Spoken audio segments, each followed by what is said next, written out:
स्वागत है आप सबका हमारे YouTube चैनल स्टडी 029 में। भारतीय राष्ट्रीय आंदोलन हमारे मॉडर्न इतिहास का एक ऐसा हिस्सा है जिससे हर एग्जाम में आपको 4 से 5, 6, 7 क्वेश्चन देखने को मिल जाते हैं।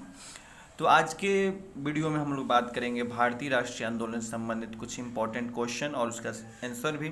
ठीक है, तो चलिए देखते हैं आज का क्वेश्चन आंसर। जैसे कि आप देख रहे हैं, भारतीय राष्ट्रीय आंदोलन सभी परीक्षाओं में 5 प्रश्न इसी से आते हैं। ठीक है, बहुत ही इम्पॉर्टेंट टॉपिक हो जाता है। अभी मॉडर्न इतिहास जो है, आधुनिक भारत के इतिहास से बहुत ही इम्पोर्टेंट हो जाता है। जैसे गांधी नीरा हो गया, ये सबसे क्वेश्चन हमेशा से आते रहते हैं। ठीक है, तो चलिए देखते हैं आज का क्वेश्चन और आंसर।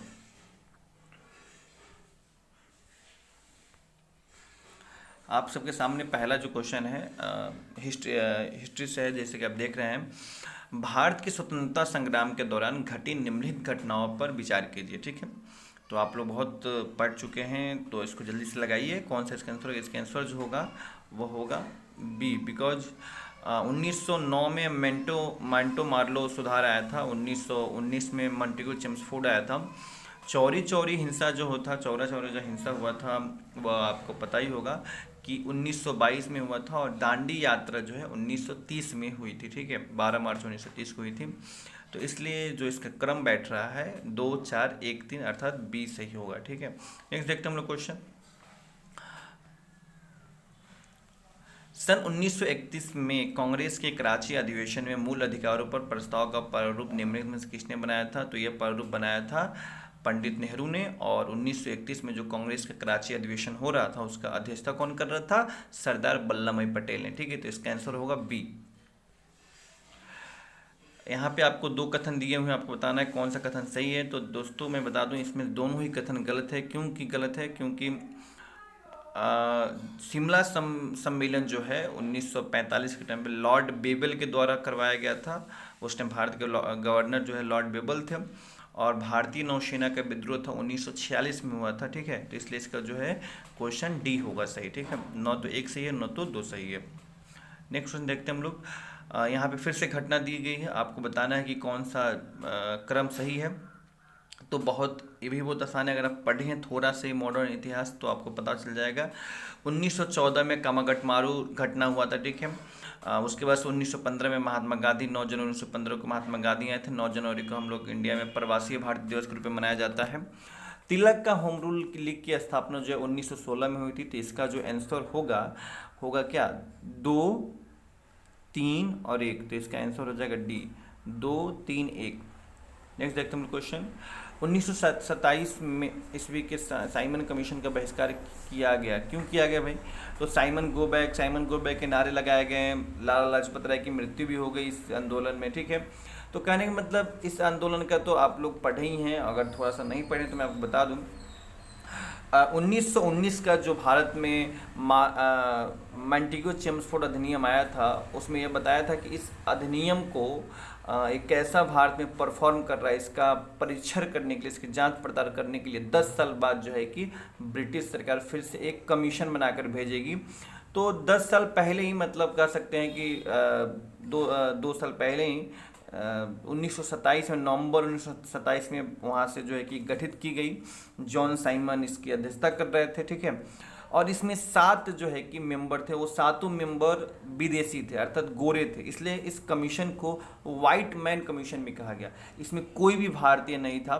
ठीक है, इस कमीशन का उद्देश्य क्या था? इस कमीशन का उद्देश्य यह था कि इसमें भारत में भावी प्रशासनिक सुधारों के संबंध में सिफारिश देना था कि मतलब भारत में जो भावी संविधान होगा वो कैसे बनेगा, इसके बारे में इसको बताना था। ठीक है, तो इस कमीशन का बहिष्कार इसलिए किया गया क्योंकि इस कमीशन में कोई भी भारतीय सदस्य नहीं थे। इसका आंसर होगा ए।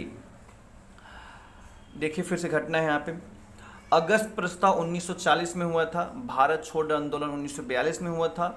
आईएनए मुकदमा जो है कि, ठीक है, रॉयल इंडियन नेवल रेटिंग जो भी अब ऊपर हम लोग देखे भी हैं, रॉयल इंडिया विद्रोह जिसको बोलते हैं, ये 1946 में होता है। तो इसका जो आंसर होगा पहले होगा अगस्त प्रस्ताव 1, 3, 2, 4। ठीक है, इसका आंसर होगा ए। अगस्त प्रस्ताव 1940 में, भारत छोड़ो आंदोलन जिसे हम क्विट इंडिया मूवमेंट कहते हैं 1942 में।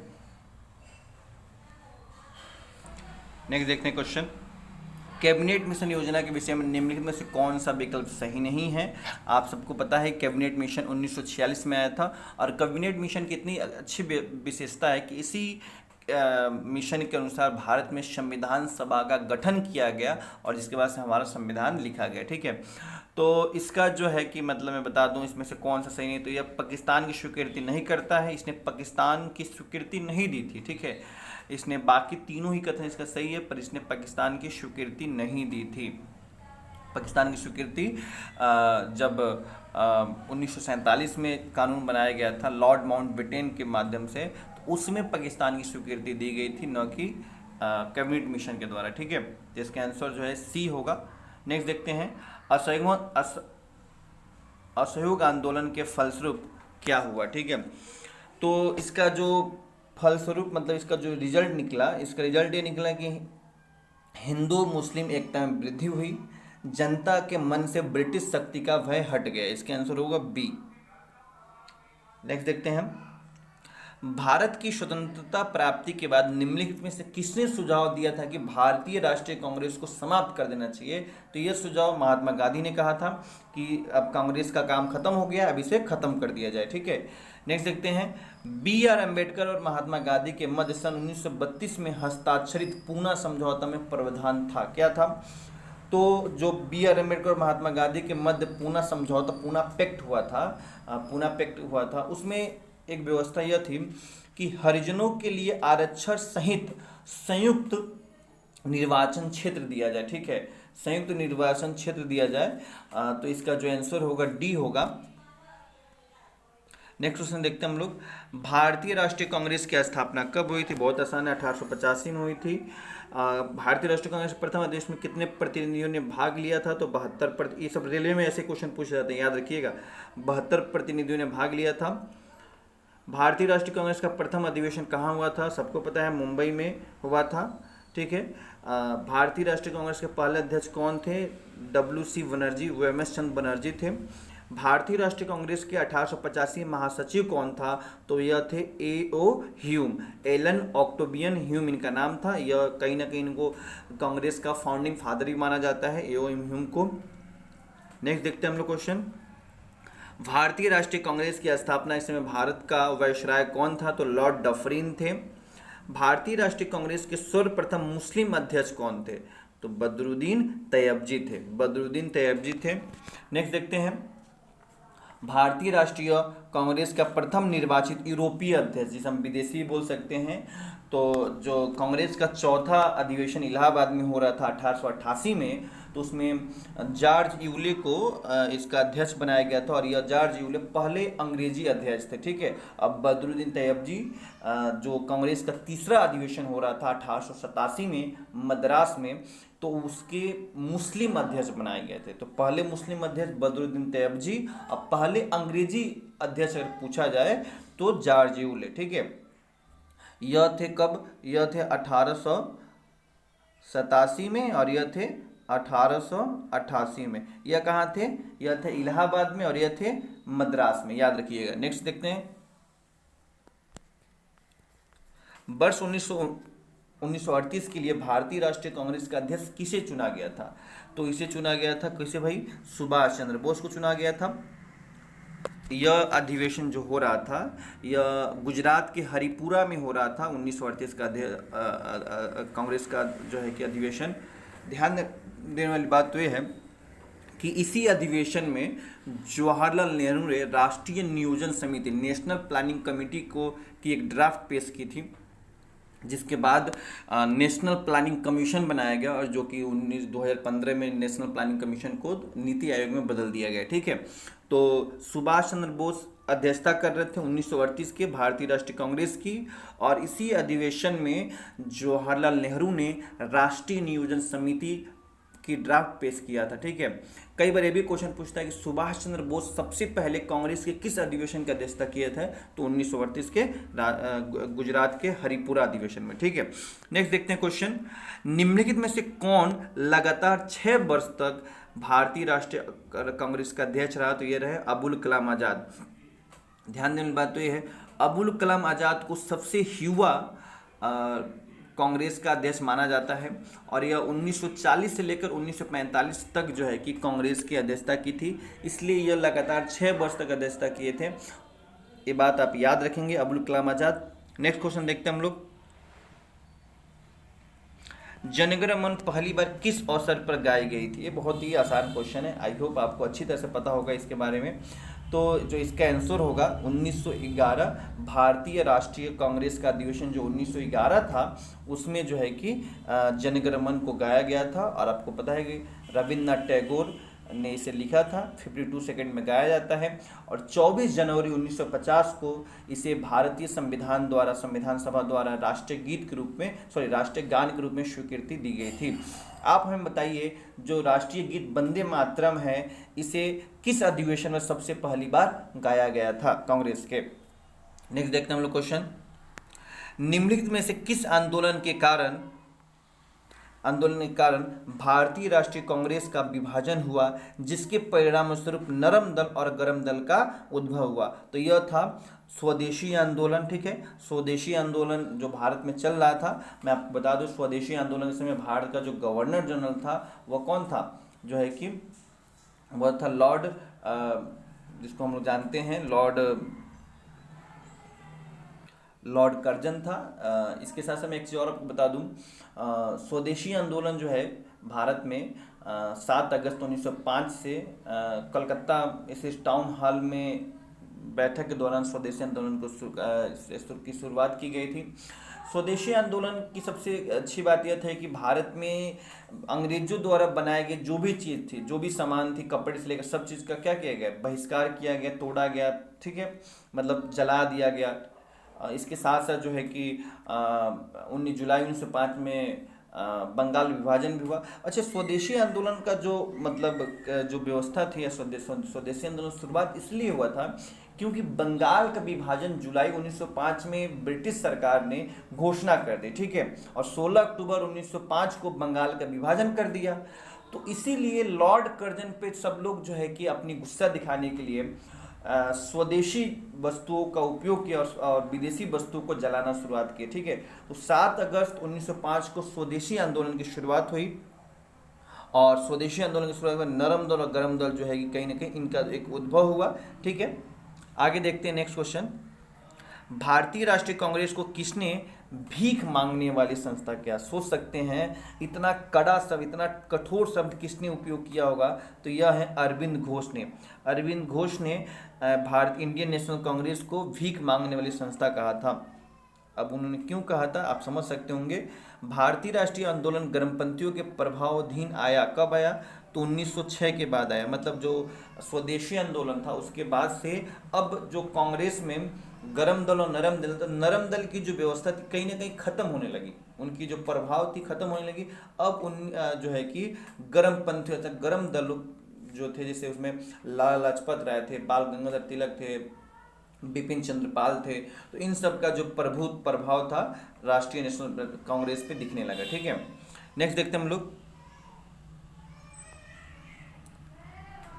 यहाँ पे आपको देखना है 3 कथन दिए हुए, आपको बताना है कौन सा कथन सही है। तो दोस्तों बहुत ही आसान है, आपको पता है कि कांग्रेस का प्रथम अधिवेशन मुंबई में हुआ था, तो ये तो गलत हो गया।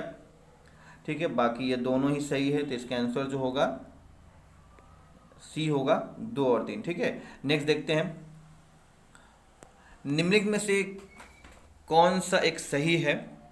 ठीक है, आपको बताना है कौन सा इसमें से कथन सही है। तो इसमें से बस कथन कोई एक ही सही है और वो सही कथन है जो है कि ए। क्यों? बाकी तीनों क्यों गलत है? जवाहरलाल नेहरू, मोहम्मद अली जिन्ना और सरदार वल्लभ भाई पटेल भारत के संविधान सभा के सदस्य थे। जवाहरलाल नेहरू थे, सरदार वल्लभ भाई पटेल थे, पर मोहम्मद अली जिन्ना नहीं थे। तो मुस्लिम लीग की बात करें तो ये कहाँ से हो सकते हैं? अब भारत की संविधान सभा का प्रथम अधिवेशन क्या जनवरी 1947 में कंडक्ट किया गया था? अरे आपको पता है संविधान सभा का प्रथम बैठक जो है कि दिसंबर 1946 में हुआ था। ठीक है, और 26 जनवरी 1950 को अडॉप्ट नहीं किया गया था। अडॉप्ट कब किया गया था? 26 नवंबर 1949 को। 26 जनवरी 1950 को तो पूरे देश में लागू हुआ ना, पर एडॉप्ट की बात अगर कभी भी अगर पूछा जाए तो एडॉप्ट जो है कि 26 नवंबर 1949 को की गई थी। इसीलिए तो 26 नवंबर को जो है कि संविधान दिवस के रूप में मनाया जा रहा है आजकल, ठीक है, संविधान दिवस के रूप में मनाया जा रहा है। चलिए आगे देखते हैं नेक्स्ट क्वेश्चन। यहाँ पे बताना है आप लोग कि कांग्रेस के एक अधिवेशन में एक गवर्नर जनरल ने भाग लिया था। उक्त गवर्नर जनरल तथा अधिवेशन स्थल निम्न से कौन सा था? कहने का मतलब ये है कि इंडियन नेशनल कांग्रेस का एक अधिवेशन होता है, ठीक है, और उस अधिवेशन में जो है कि एक अंग्रेजी गवर्नर भी भाग लेता है, ठीक है। तो ये कौन सा इसका ऑप्शन होगा, या कौन सा जो है कि अधिवेशन था? तो इसका जो आंसर होगा वो होगा बी, लॉर्ड विलिंगटन जो थे बम्बई में 1915 में जो अधिवेशन हो रहा था उसमें मतलब भाग लिए थे। और आपको ये जानना चाहिए कि 1915 का जो कांग्रेस का अधिवेशन था इसकी अध्यक्षता कौन कर रहे थे? इसका अध्यक्षता कर रहे थे सत्येंद्र प्रसन्न सिन्हा। सत्येंद्र प्रसन्न सिन्हा जो है कि इसकी अध्यक्षता कर रहे थे। तो यह क्वेश्चन बहुत ही इंपॉर्टेंट हो जाता है क्योंकि इसमें एक अंग्रेजी ने भाग लिया था, ठीक है, एक अंग्रेजी गवर्नर ने भाग लिया था, कोई अंग्रेजी कर्मचारी या कोई व्यक्ति नहीं, एक गवर्नर भाग ले रहा है, तो इसलिए इंपॉर्टेंट हो जाती है, ठीक है। नेक्स्ट देखते हैं। भारतीय राष्ट्रीय कांग्रेस का लाहौर अधिवेशन इतिहास में इसलिए बहुत प्रसिद्ध है। क्यों प्रसिद्ध है भाई?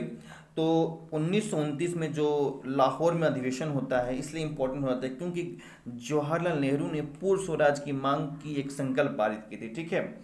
तो इसलिए जो है कि इसका आंसर केवल ए हो जा रहा है। आप लोग को पता होना चाहिए कि दिसंबर 1929 में लाहौर में जवाहरलाल नेहरू ने पूर्ण स्वराज की मांग की और 26 जनवरी 1930 को पूर्ण स्वराज दिवस मनाया था, ठीक है। इसलिए ये इम्पोर्टेंट हो जाता है। बाकी ये दोनों कथन गलत है, ठीक है। यहाँ पे देखिए भारतीय राष्ट्रीय कांग्रेस का 27वां अधिवेशन किस स्थान पर हुआ था? तो यह हुआ था बांकीपुर में। स्वराज मेरा जन्मसिद्ध अधिकार है और मैं इसे लेकर रहूंगा, यह किसने कहा था? ये सबको पता है किसने कहा था। बाल गंगाधर तिलक ने कहा था। किसने कहा था? कांग्रेस पतन के लिए लड़खड़ा रही है और मेरी सबसे बड़ी अभिलाषा जब तक मैं भारत में हूँ कांग्रेस की शांतिपूर्ण समाप्ति में सहयोग करना है। तो यह कोई और नहीं, लॉर्ड कर्जन ने कहा था, ठीक है, लॉर्ड कर्जन ने ये बात को रखा था। अमृतसर के भारतीय राष्ट्रीय कांग्रेस अधिवेशन 1919 के प्रस्ताव के अनुसार महात्मा गांधी द्वारा कांग्रेस का नया संविधान लिखने हेतु, मतलब महात्मा गांधी द्वारा कांग्रेस का नया संविधान लिखने हेतु निम्नलिखित में से किन्हें उनके सहयोग हेतु चुना गया? तो चुना गया था कौन? तो दो लोग थे, NC केलकर और IB सेन, ठीक है। तो दो लोगों चुने गए थे। इसका आंसर ये होगा, मतलब कि 1919 का जो कांग्रेस का अधिवेशन अमृतसर में हो रहा था इसकी अध्यक्षता मोतीलाल नेहरू कर रहे थे। तो कांग्रेस की जो संविधान था उसे लिखने के लिए गांधी जी को नेतृत्व दिया गया, मतलब उनको रखा गया था, उनको दिया गया, रिस्पॉन्सिबिलिटी दी गई। पर गांधी जी खुद नहीं लिख पा, मतलब उनको सपोर्ट करने के लिए NC केलकर और IB सेन साथ में थे, ठीक है। नेक्स्ट क्वेश्चन देखिए, निम्नलिखित प्रधानमंत्रियों में से किसने भारत में क्रिप्स मिशन भेजा था? तो विंस्टन चर्चिल जो ब्रिटेन के प्रधानमंत्री थे, इन्होंने 11 मार्च 1942 को क्रिप्स मिशन की घोषणा की और स्टेफोर्ड क्रिप्स के नेतृत्व में जो यह मिशन था 23 मार्च 1942 को भारत पहुंचा, ठीक है। तो विंस्टन चर्चिल ने क्रिप्स मिशन भारत में भेजा था और इसके अध्यक्ष कौन थे? Stafford Cripps. नेक्स्ट क्वेश्चन देखते हैं, करो या मरो का नारा निम्नलिखित से किस आंदोलन से संबंधित है? तो यह भारत छोड़ो आंदोलन से संबंधित है। तो करो या मरो का नारा गांधी जी ने दिया था।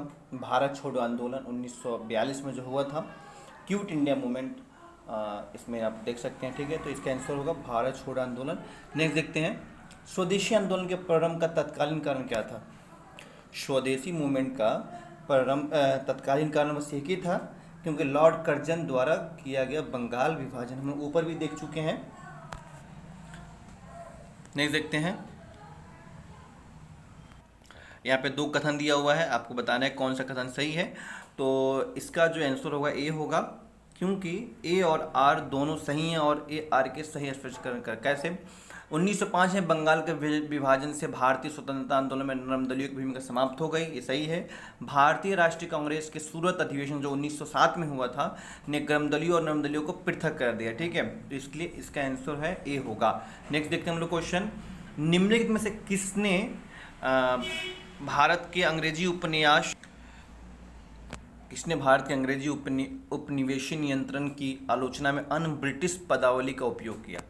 आप सबको पता होगा, Dadabhai Naoroji, the great old man of India. इनकी पुस्तक the poverty and un British rule in India, उसमें यह ड्रेन ऑफ थ्योरी, धन का निष्कासन सिद्धांत के बारे में बताते हैं कि कैसे भारत से जो संसाधन है वह ब्रिटेन जा रहा है और भारत के धन को कैसे अवशोषित किया जा रहा है, किसके द्वारा? ब्रिटेन के द्वारा। नेक्स्ट देखते हैं हम लोग क्वेश्चन, निम्नलिखित में से किसने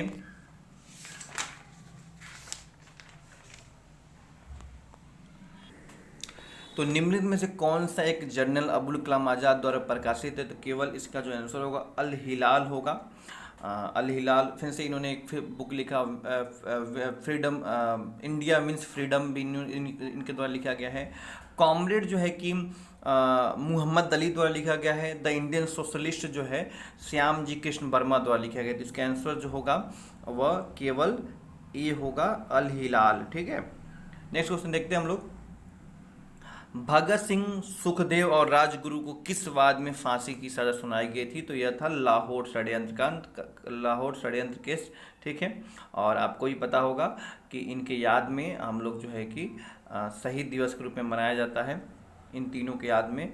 नेक्स्ट क्वेश्चन देखते हैं, निम्नलिखित में से किसने प्रसिद्ध चटगांव शस्त्रागार धावा, चटगांव आर्मोरी रेड आयोजित किया था? तो ये थे मास्टर द, इनका नाम है सूर्यसेन, जिनको बोलते हैं, बंगाल के बहुत प्रसिद्ध यह क्रांतिकारी थे सूर्यसेन। नेक्स्ट क्वेश्चन देखते हैं हम लोग, निम्नलिखित यहाँ पे सूची दी गई है, सूचियों को मिलान करना है आपको। तो यहाँ पे जो इसका मिलान होगा, आप सबको पता होना चाहिए कि रिवोल्ट ग्रुप जो है, रिवोल्ट ग्रुप जो है कि लाला लाजपत राय द्वारा बनाया गया था। ठीक है, और जो है कि हिंदुस्तान रिपब्लिकन एसोसिएशन जो है कि 1924 में भगत सिंह द्वारा। ठीक है, उसके बाद से आता है हिंदुस्तान सोशलिस्ट रिपब्लिकन एसोसिएशन, इसकी स्थापना जो है कि चंद्रशेखर आज़ाद करते हैं। पंजाब नौजवान भारत सभा की स्थापना जो है कि राम प्रसाद बिस्मिल्ला करते हैं। तो इसका जो आंसर होगा बी होगा। ठीक है, इसका आप यहाँ पे आंसर देख सकते हैं, बी होगा। ठीक है, तो दोस्तों आज के लिए इतना ही, मिलते हैं हम लोग नेक्स्ट क्वेश्चन में। Thank for watching. आप मेरे चैनल को सब्सक्राइब कीजिए, वीडियो को लाइक कीजिए और वीडियो को शेयर भी कीजिए। ठीक है, तो मिलते हैं नेक्स्ट वीडियो में। इसी तरह और भी टॉपिक से हो सकता है संविधान के कुछ इंपॉर्टेंट क्वेश्चन को हम लोग डिस्कशन कर लें। ठीक है, यूपी पीसीएस का एग्जाम नज़दीक है। ठीक है, और भी रेलवे का भी एग्जाम का डेट आ गया, आपको पता है 15 दिसंबर से एग्जाम होगा रेलवे का, तो उसमें भी इससे रिलेटेड क्वेश्चन बनेंगे। तो थैंक्स फॉर वॉचिंग, धन्यवाद।